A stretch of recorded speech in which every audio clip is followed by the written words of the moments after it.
अस्सलाम वालेकुम, नमस्कार, सत श्री अकाल एंड गुड इवनिंग। मैं हूं आरज़ू काज़मी और आप देख रहे हैं जी पॉइंट ऑफ व्यू। हमें जॉइन किया है डॉक्टर अमजद अय्यूब मिर्ज़ा ने। सब सर को जानते हैं, हम डिफरेंट टीवी चैनल्स पर भी उनको देखते रहते हैं। बहुत शुक्रिया सर कि आज आप आए, थैंक यू सो मच। और आज सर सबसे पहले तो आईएमएफ से डील हो रही है और कहा यही जा रहा है कि पाकिस्तान की गवर्नमेंट की तरफ से कि 2-4 दिन में हो जाएगी।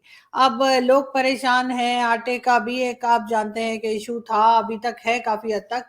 लेकिन आईएमएफ पे हम बाद में बात करेंगे। पहले हम आटे पे अगर बात करें तो आरएसएस के जो हैं जनरल सेक्रेटरी है मेरा ख्याल है, और कृष्णा गोपाल साहब, उन्होंने कहा है कि जी भारत को पाकिस्तान की मदद करनी चाहिए। आप क्या कहेंगे? आपको लगता है ऐसा होना चाहिए? भारत पाकिस्तान की मदद करना चाहे तो भी नहीं कर सकता, क्योंकि मदद उसकी की जाती है जो मदद मांगे। तो पाकिस्तानी गवर्नमेंट ने तो अभी तक ऑफिशियली जो है वो एक्सक्यूज मी इंडिया से कोई ऐसी मदद तलब नहीं की। बल्कि जो इंडिया अफगानिस्तान को ह्यूमैनिटेरियन एड भेज रहा है, उसके लिए भी वाघा बॉर्डर से उसको भेजने की इजाजत नहीं है। और वो भी जो है ईरान के रास्ते हम्म। अफगानिस्तान पहुंचाया जा रहा है। तो मुझे नहीं लगता कि भारत ऐसी सूरत हाल में मदद कर सकेगा। जी। लेकिन सर पाकिस्तान से जो है आप जानते हैं कि इतना आसान नहीं है पाकिस्तान की गवर्नमेंट या एस्टेब्लिशमेंट के लिए कि वो भारत से बाकायदा तौर पे कहें कि हमें मदद चाहिए। लेकिन जो हालत यहाँ पर लोगों की है, जिस तरह से आटा और दूसरी चीजों की परेशानी है, तो एक पड़ोसी के तौर पे बगैर कहे भी मदद की जा सकती है। ऐसा नहीं है कि पाकिस्तान मांगेगा तभी मदद करेंगे। हम लोग खुद भी अगर किसी को देखते हैं कि किसी को जरूरत है, तो अगर हो पाता है तो खुद भी इंसान कर लेता है। और पाकिस्तान कैसे देखें कहेगा? वो तो दुश्मन देखें कहते रहते हैं हर वक्त। जी।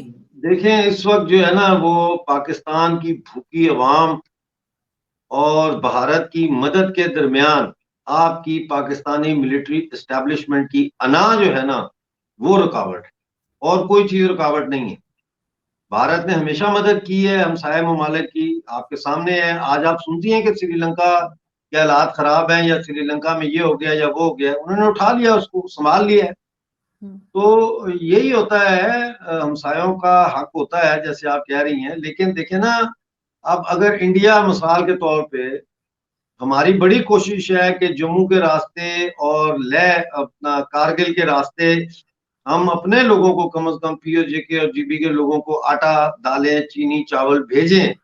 लेकिन जब बॉर्डर ही नहीं वो खोल रहे तो हम कैसे भेजें? तो इसलिए ये कहना कि इंडिया का फर्ज है या इंडिया को करना चाहिए, इससे पहले इनको अपने गिरेबान में आपको झांकना चाहिए कि आपके घर में क्या रुकावट है जिसकी वजह से आपके हमसाए, जिनके यहाँ हर चीज सरप्लस में है, गेहूं, चीनी, दालें, हर चीज वहां सरप्लस में है, उनकी जरूरत से ज्यादा है। तो फिर ऐसे में क्या रुकावट है, आपके घर में क्या रुकावटें हैं, ये आपको देखना चाहिए पहले। जी। बिल्कुल ठीक। और सर आईएमएफ के साथ बातचीत चल रही है अभी तक। आपको क्या लग रहा है कि ये फंड मिल जाएगा? और उससे पहले जो है चाइना से जो इनको फंड मिला है $700 मिलियन का, उससे कुछ संभाला लिया जा सकेगा? क्या करना चाहिए इनको कि फिर आगे दोबारा इसी तरह की हालत ना हो जाए? देखें, अभी तो ये खबर आई है कि वर्ल्ड बैंक का जो प्रेसिडेंट है वो एक इंडियन है, सरदार विजय बंगा, जो एक रिटायर्ड आर्मी ऑफिसर का बेटा था, वो वर्ल्ड बैंक का सदर बनने जा रहा है। तो अब आपको मेरा ख्याल है मजीद मुश्किलात का सामना हो सकता है कि आप एक तरफ इंडिया को गालियां दे रहे हैं और दूसरी तरफ जो है इंडिया का पैदा जो इंडिया में हुआ है वो बच्चा जो है आज वर्ल्ड बैंक को लीड करेगा। तो मसाइल तो पाकिस्तान के लिए बढ़ेंगे, आईएमएफ के लिए भी और वर्ल्ड बैंक से कर्जा लेने के लिए भी। अब इसमें दो पहलू है ना, एक तो आपने चाइना का जिक्र किया $700 मिलियन का।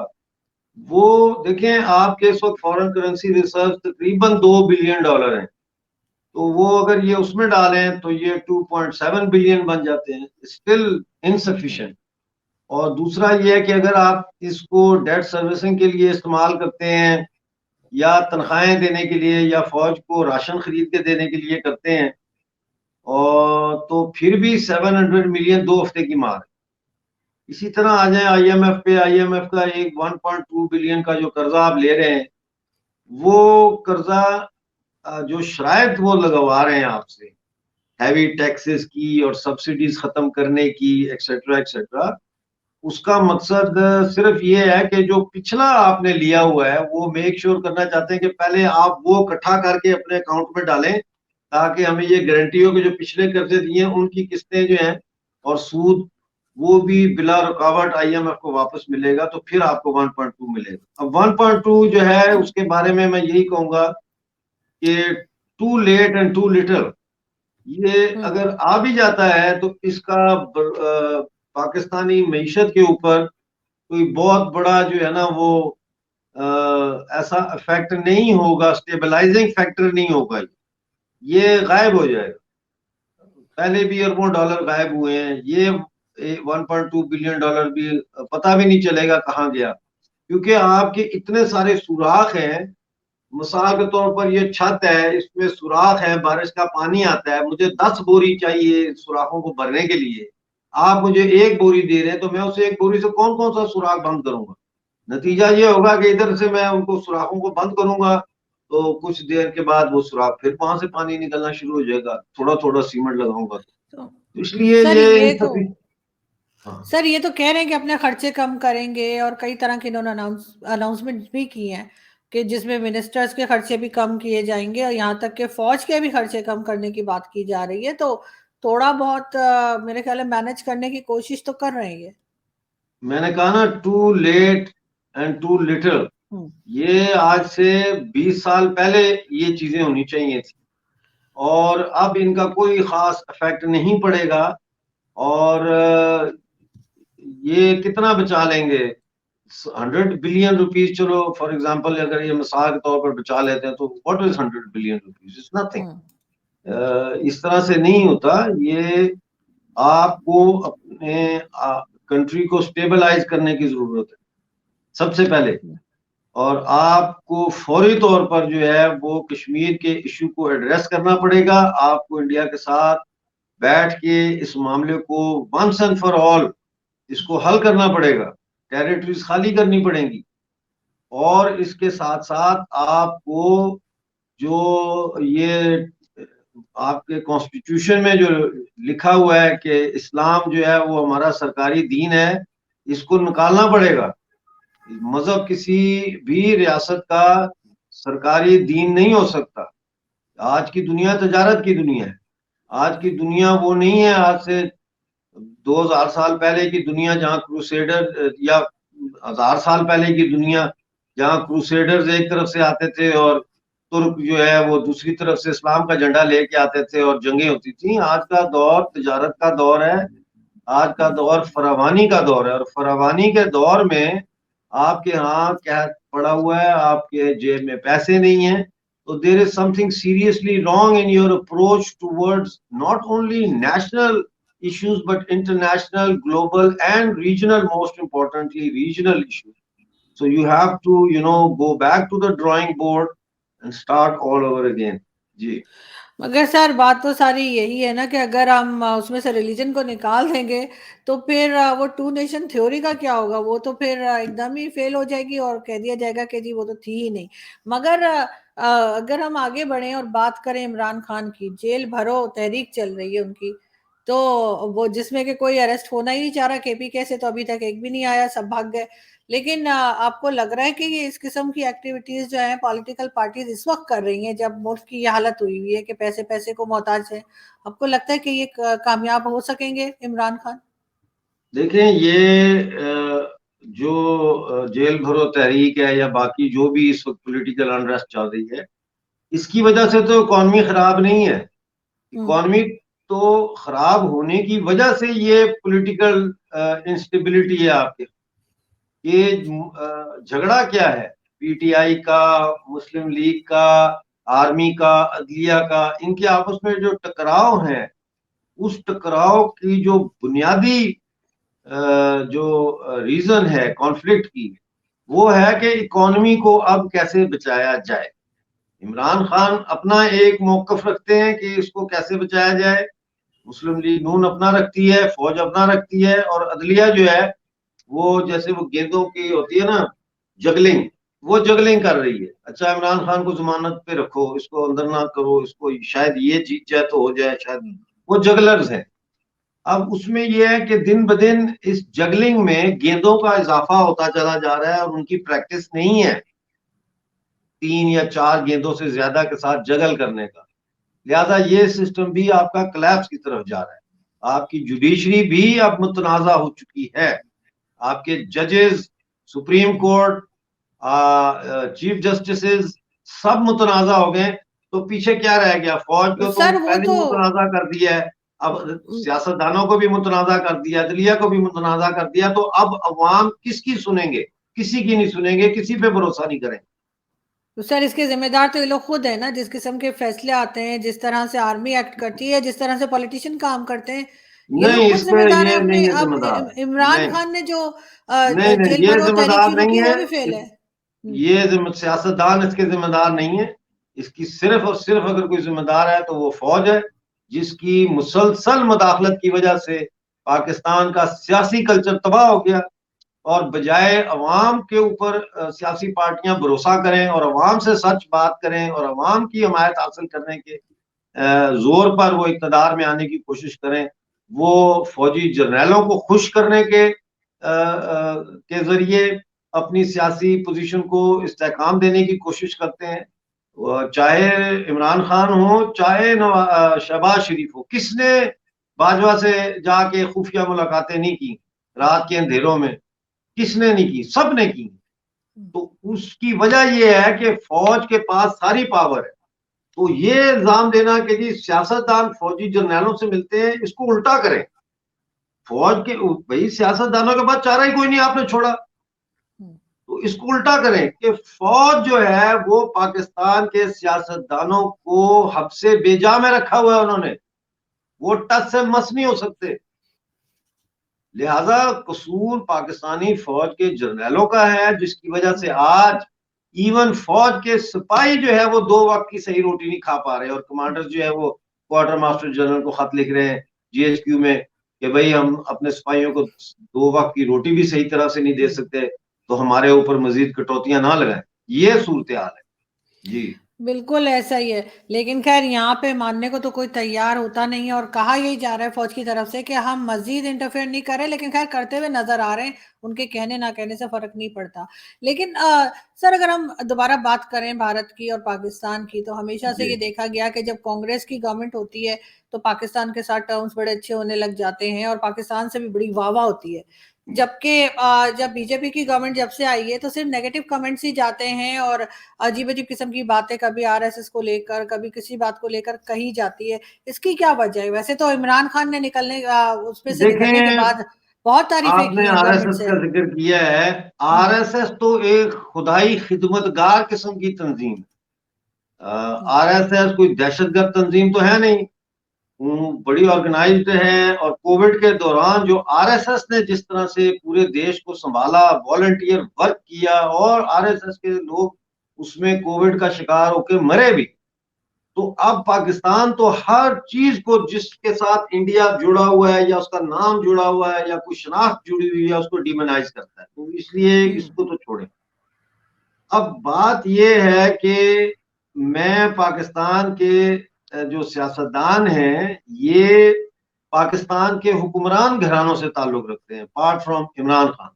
वो तो प्रॉपर जिसे कहते हैं ना, मैन्युफैक्चर्ड बाय फौजी फर्टिलाइजर है।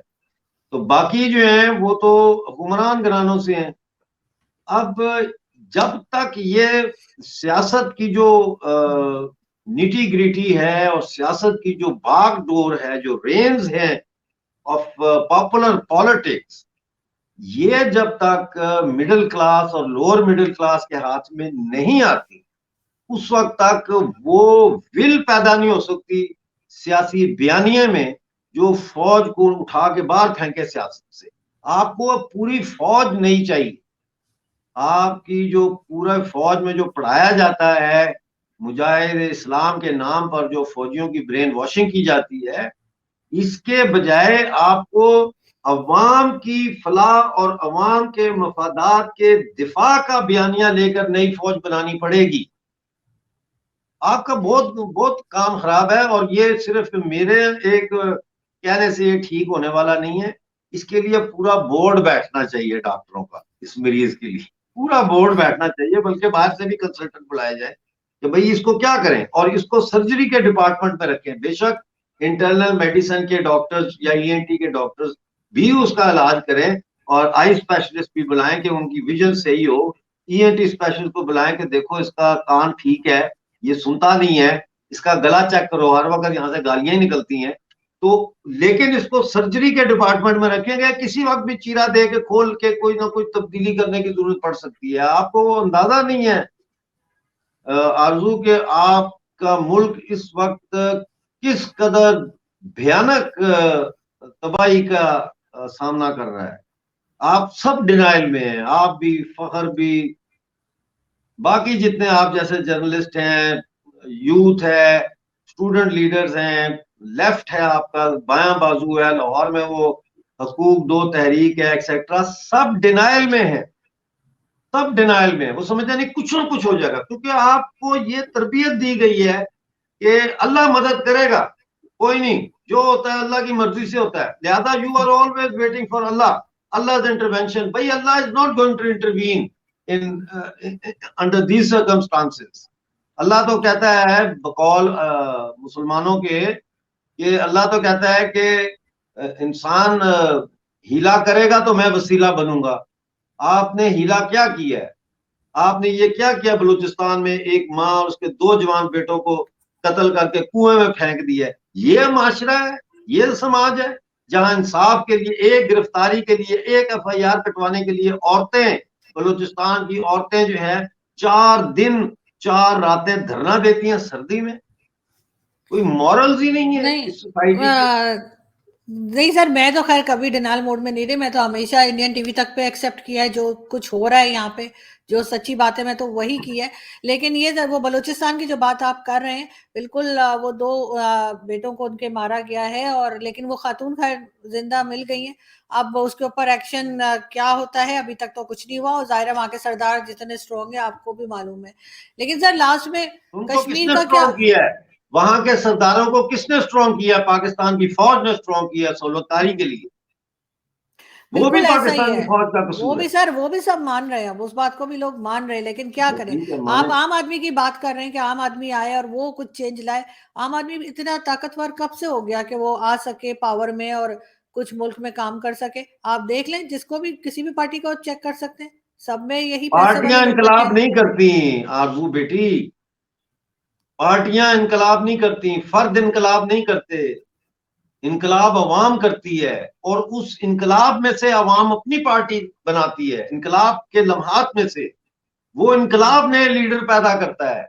लेकिन आप लोगों ने अपने अवाम को उन मुतालियात तक, उन किताबों तक, उन नजरियात तक पहुंचने के तमाम रास्ते 75 साल से बंद करके सिर्फ एक किताब आपने उनको पढ़ाई है, वो भी अरबी में पढ़ाई है।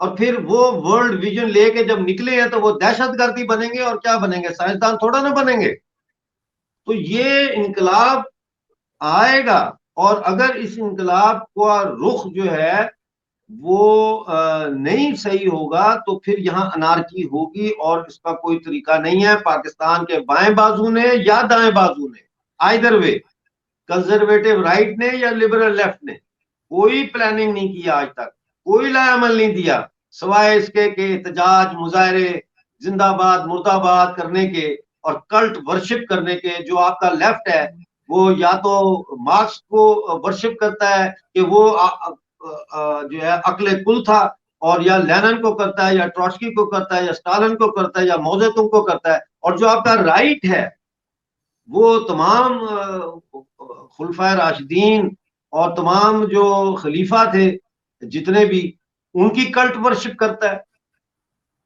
साइंटिफिक बुनियादों पे तो आपने अपने समाज में कोई इंटेलेक्चुअल डिस्कोर्स चलने ही नहीं दिया, चलने ही नहीं दिया। और फैज भी जो इंटेलेक्चुअल था वो भी बहन बहन अपनी शायरी के जरिए मैसेज देता था। और शायरी जो है उसको समझने के लिए इंसान का एक खास लेवल पे एस्थेटिक सेंस होनी चाहिए लिटरेचर के लिए, जो आपकी पब्लिक में नहीं है। उसको किसी हद तक एड्रेस किया हबीब जालिब ने, कैसे दस्तूर को, सुबह बेनूर को मैं नहीं मानता, लेकिन ये नहीं बताया कि सुबह बेनूर क्यों है और सुबह बेनूर क्या है। लिहाजा आपने मानो ना मानो की सियासत जारी रखी बजाय तहकीक करने के। निसार में तेरी गलियों पे है वतन के जहां, चली है रस्म के कोई न सर उठा के चले। यानी आप फैज साहब जो है वो कह रहे हैं कि भाई मैं तेरे पे कुर्बान हूं, अब रस्म चलिए कि सर ना उठा के चले तो हम सर झुका के चलते हैं। और फिर आपने उनको रास्ता क्या दिखाया, जो कुएं यार से निकले तो सूएदार चले। भाई बीच में कहीं ठहराव भी है कि नहीं है? या आप कुएं यार का मतलब है वो फैंटेसी, वो सोच, वो विचार जो एक खूबसूरत माशरे के क्याम के होते हैं, उसकी गुफा में मैं बैठा हूं, या मैं वहां बैठा हूं और वहां से निकलूंगा तो मैं फिर, या फिर सूली है मेरे लिए। दोनों ही गलत है बातें फैज साहब की, दोनों बातों से मैं इख्तिलाफ करता हूं। हम ना कुएं यार में बैठे हैं और ना हम सूएदार की तरफ जा रहे हैं। हम तो अवाम को जगा के इनकलाब करके यहाँ के लोगों, असल लोगों को उनका हक मलकियत दिलवाने की बात कर रहे हैं। और मगर हम लोग कोई इस बात को अनारकिस्ट समझे। भी नहीं है, जैसे अल्लामा इकबाल कहता है कि जिस खेत से, अल्लामा इकबाल कहता है ना, जिस खेत से दहका को मुयस्सर न हो रोजी, उस खेत के हर खोशाए गंदम को जला दो। यार क्या अनारकिस्ट बात है भाई, जला क्यों दो, जब्त क्यों ना कर लो, किसानों में तकसीम क्यों ना कर दो, उस जागीरदार से को जमीन से बेदखल क्यों ना कर दो। यानी आपके पूरा जो नैरेटिव है वो या तो यकसुई का है, यकसुई का है, और या फिर आपका जो नैरेटिव है वो बिल्कुल ही अनार्किस्ट है, बिल्कुल ही गुमराह कुन है। आपने क्या लीडरशिप हमारे पाकिस्तान में जो हमारे ये नुमाइंदा लीडर्स थे, इंटेलेक्चुअल्स, फैज, जालिब, जलील आली, सॉरी वो जमील जालबी थे या क्या उनका नाम था, वो हो गए, हबीब परेशान जालिब। भटक थे। फिर आपके ये हबीब जालिब हैं, फिर आपके राइटर्स हैं जिनमें एक तरफ और लोग भी हैं। तो इन्होंने दिया क्या, इन्होंने क्या रोशनी दी? इन्होंने कोई रोशनी दी थी, क्यों? क्योंकि इनकी अपने अंदर की रोशनी थी ही नहीं। इन्होंने सोवियत यूनियन से रोशनी उधार ली, इन्होंने चीन से रोशनी उधार ली, वहां के इंटेलेक्चुअल के रेवोल्यूशन से। लिहाजा ये चांद है अंधे, और अंधेरे में डूबे हुए चांद, जो जिस तरह सूरज की रोशनी चांद पे पड़ती है तो वो चमक उठता है, लेकिन चांद पे आप भरोसा करके सफर तो नहीं कर सकते। बिल्कुल। तो इन्होंने ये काम किए हैं। हमारे यहाँ इंडिजिनस इंटेलेक्चुअल पैदा ही नहीं हुआ। इंडिजिनस इंटेलेक्चुअल उस वक्त पैदा होता है जब वो जमीनी हकायक को, रियलिटी और एक्चुअलिटी को डाइसेक्ट करके अंदर देख के वहां से नतीजा अखज करे। जो मेथडोलॉजीज थी, Marxism is a methodology to analyse any given society, right? Same is Adam Smith, Milton Friedman, ये सब राइट विंग के कैपिटलिस्ट प्रोपोनेंट्स हैं। मार्क्स, लेनिन, ये लोग जो है, ट्रॉट्स्की वगैरह, ये लेफ्ट के प्रोपोनेंट्स। लेकिन you can not worship them and take their writings as it is literally. ये तो आपके इंटेलेक्चुअल एनालिसिस के औजार हैं। आप अपनी बेल्ट के अंदर रखें सारे, अपना तजिया करें, अपने समाज को देखें, इनमें से जो चीज एप्लीकेबल होती है उसको अप्लाई करें, नई थ्योरी पैदा करें, नया जहान पैदा करें। लेकिन इन्होंने नहीं किया, नहीं किया। ये वजह है जिसकी वजह से ना दायां बाजू आज कामयाब है ना बायां बाजू आज कामयाब। जी बिल्कुल ऐसा ही है सर, लेकिन हमारी कोशिश तो यही होती है कि एज अ मीडिया पर्सन हम जितना ज्यादा आप जैसे लोगों से बात कर सकें और इन तक आवाज पहुंचे जो असल में पॉलिसी मेकर्स हैं, जो चेंज ला सकते हैं, चाहे वो आम पब्लिक को या कोई भी। तो हम उम्मीद तो यही है, अच्छे की उम्मीद रखनी चाहिए। हम ये नहीं कह सकते कि बस वही सब बात, खत्म अच्छे हो की गया। उम्मीद रखनी नहीं चाहिए। सर, कोशिश भी फिर करें ना, वही बात, कोशिश भी करें उम्मीद और उम्मीद नहीं भी रखनी चाहिए, काम करना चाहिए। जाओ काम करना। लड़कियों में, कॉलेजों की लड़कियों में जाके डिस्कशन ग्रुप्स शुरू करो, लोगों से बात करो, लोगों को उठाओ। ये गुफ्तगू का वक्त नहीं है, और वो जर्नलिस्ट जो फील्ड में as a political, social, human right activist आज काम नहीं कर रहा, वो उसका जर्नलिज्म अधूरा है, वो जर्नलिज्म सर अधूरा है। मुझे लग रहा है आप चाह रहे हैं कि ये बुक शेल्फ हटके मेरी फोटो लग जाए हार के साथ और फिर आपके मरहुमा बड़ा अच्छा काम किया करती थी। नहीं मैं इतनी कोशिश तो मेरी है कि लोग समझे बात को, लोग आगे बढ़े और काम करें, बिल्कुल आप ठीक करें। लेकिन आपको यहाँ का माहौल भी पता है, इस वजह से जो है बहुत ज्यादा बाहर इस तरह से निकलना भी मुश्किल है। बहुत शुक्रिया कि आपने आज ज्वाइन किया। Thank you sir. Thank you. Thank you very much for having thank you. Me. Thank you. Thank you. Thank you sir. Thank you.